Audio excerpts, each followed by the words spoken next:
BCCI के पूर्व president और पंजाब क्रिकेट एसोसिएशन के भीषम पितामह कहे जाने वाले आईएस बिंद्रा इस दुनिया में नहीं रहे। आईएस बिंद्रा वो नाम जिन्होंने भारतीय क्रिकेट को नई ऊंचाइयां दी। टेलीविजन राइट्स का मसला हो या फिर बीसीसीआई की रेवेन्यू जनरेशन का मसला हो, क्रिकेटर्स के साथ खड़े होने का पक्ष हो, हर एक जगह आईएस बिंद्रा ने अपनी छाप छोड़ी है। 2014 तक वो पीसी के प्रेसिडेंट रहे, 1978 से लेकर 2014 तक, और उनके साथ काम कर चुके कैप्टन सुशील कपूर से आज हम जानेंगे, उनके बारे में कुछ यादें साझा करेंगे। कपूर साहब, आप 78 से लेकर अगर बात कहें अभी तक उनके साथ जुड़े रहे, आपने बहुत नज़दीक से उनको देखा, भारतीय टीम के भी साथ आप रहे, विदेशी टीमों के साथ आप रहे, पीसी से जुड़े रहे। एक आवाज़ खामोश हो गई, लेकिन उनकी यादें बहुत हैं, बहुत बड़ा योगदान है, पंजाब क्रिकेट में हो, भारतीय क्रिकेट में हो। आज बहुत ही दुख का समय है कि इंद्रजीत सिंह जी बिंद्रा, जो कि हमारे पूर्व प्रधान थे, पीसीए के और बीसीसीआई के भी प्रेसिडेंट रहे थे, एक ऐसी शख्सियत का आज हमसे चले जाना बहुत ही दुख है, हमारे लिए भी और सब प्लेयर्स के लिए भी, ख़ास तौर पे पंजाब के प्लेयर्स के लिए, जिनके लिए उन्होंने बहुत ही काम किया। आज आप किसी का भी नाम ले लीजिए, आज बात चली जाती है युवराज सिंह की, कि जिसने जाके वर्ल्ड कप जिताया आपके लिए। बहुत सारे ऐसे नाम हैं जो मैं आपको बाद में बतलाऊंगा कि किस तरह से बिंद्रा जी ने और उनके साथ में उनके साथी पांडव जी ने जो ये सब काम किया, वो बहुत ही सराहनीय है। क्योंकि जब आईएस बिंद्रा का नाम आता है तो पंजाब क्रिकेट एसोसिएशन मोहाली का वो स्टेडियम जरूर जहन में आता है कि इस मोहाली की जगह को वर्ल्ड फेमस करने में वो स्टेडियम का बहुत योगदान है, और उस स्टेडियम को बनाने में आईएस बिंद्रा का भी बहुत बड़ा हाथ है। ये स्टेडियम की नींव कैसे रखी गई, कब ख्याल आया कि मोहाली में ही बनना है या पंजाब में ही बनना है, और आप क्योंकि उस समय उनके साथ थे, ये जरा बताइए कि आईएस बिंद्रा का सपना था कि मोहाली में इंटरनेशनल स्टेडियम बना रहे और यहाँ पे मैच हों। हाँ, क्योंकि अब जो चंडीगढ़ में तो कोई ऐसा था नहीं, पहले सोचा जा रहा था कि जो चंडीगढ़ का क्रिकेट स्टेडियम है इस वक्त सेक्टर 16 का जो हम बोलते हैं उसमें किया जाए, लेकिन सरकार ऐसी नहीं मानी, तो फिर ये सोचा कि क्या कहाँ किया जाए।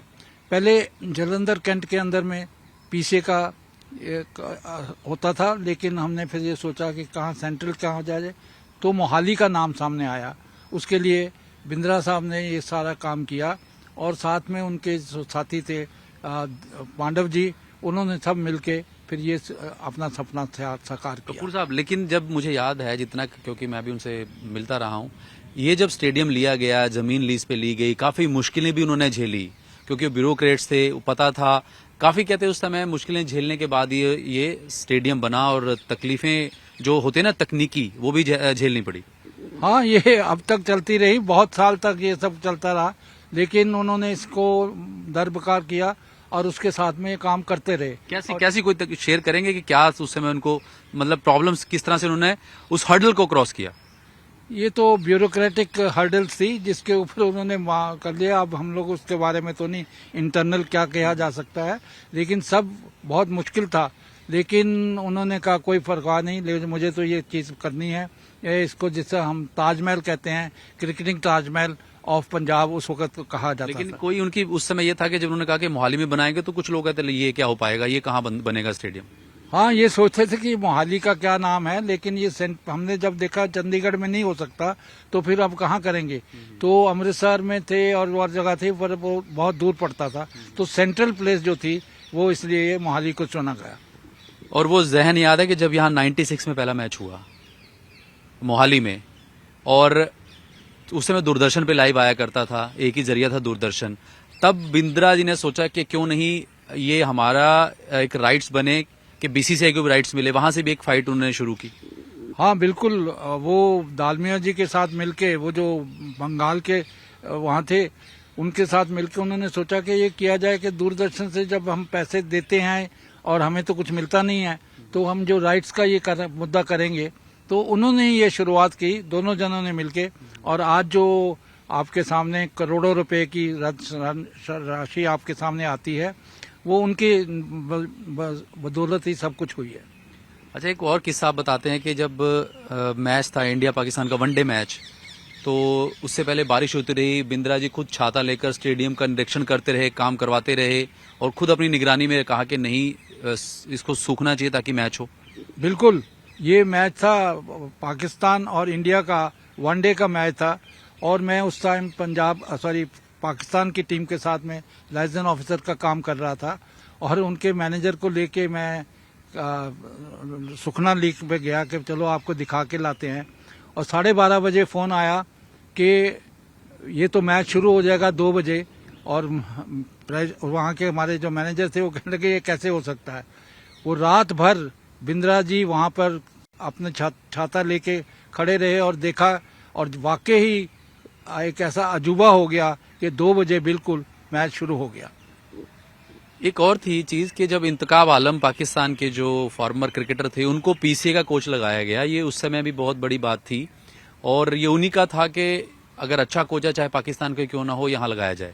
हाँ बिल्कुल, वो उनका मकसद ये था कि क्रिकेट अच्छी होनी चाहिए, पंजाब की क्रिकेट आगे बढ़नी चाहिए और क्योंकि हम लोग रणजी ट्रॉफी सिर्फ एक बार जीते थे और आगे नहीं जीत पाए थे तो उन्होंने कहा कि इंटरनेशनल क्रिकेटर हम अपने साथ लाएंगे और इंतखाब आलम को लाया गया।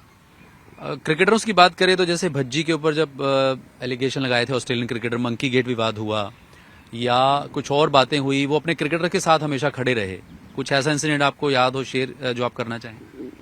हाँ, कई बार ऐसा हुआ है कि जबकि आप नेशनल सिलेक्शन कमेटी में भी बातें चली कि जी हरभजन को कभी किसी चीज के ऊपर कभी दूसरी चीज के ऊपर बात कर देते थे कि इनको ना खिलाया जाए, लेकिन बिंद्रा साहब ने और साथ में पांडव ने मिलके ये जोर दिया कि कैसे अगर ऐसा किया जाएगा तो हम इसके खिलाफ हो जाएंगे और आपको बताएंगे कि ये ऐसा नहीं होना चाहिए और ऐसा नहीं होने दिया और ये लोग लड़के जितने भी हैं सब आप बड़े आगे बढ़ते गए। आपने देखा ही है कि इंटरनेशनल की तरफ से कितने ही बच्चे पंजाब के खेले। अब ये तो विवाद का विषय है, वो क्यों सोचते थे, क्या करते थे, लेकिन मैं मानता हूं कि क्रिकेट के लिए उनकी जान हर वक्त आगे लगी रहती थी। आपने जो भी उन्होंने किया है अपने शिखर में, बीसीसीआई प्रेसिडेंट ऑल्सो पीसीए के प्रेसिडेंट के तौर पे भी उन्होंने बहुत ही अच्छा काम किया है और बहुत सारे लड़के कम से कम मैं मानता हूं कि पंजाब के कम से कम नहीं तो 10-12 इंटरनेशनल प्लेयर यहाँ से आए हैं। अच्छा, 2014 में जब वो क्रिकेट से एडमिनिस्ट्रेशन से अलग हुए, आपकी उसके बाद बातचीत हुई होगी, थोड़ा सेहत भी उनकी नासाज रहने लगी थी। 2014 में जब हटे वो पीसीए से तो उसके बाद कुछ आपकी बातचीत होती होगी कि क्या रहा, किस तरह से वो क्रिकेट को देखते थे?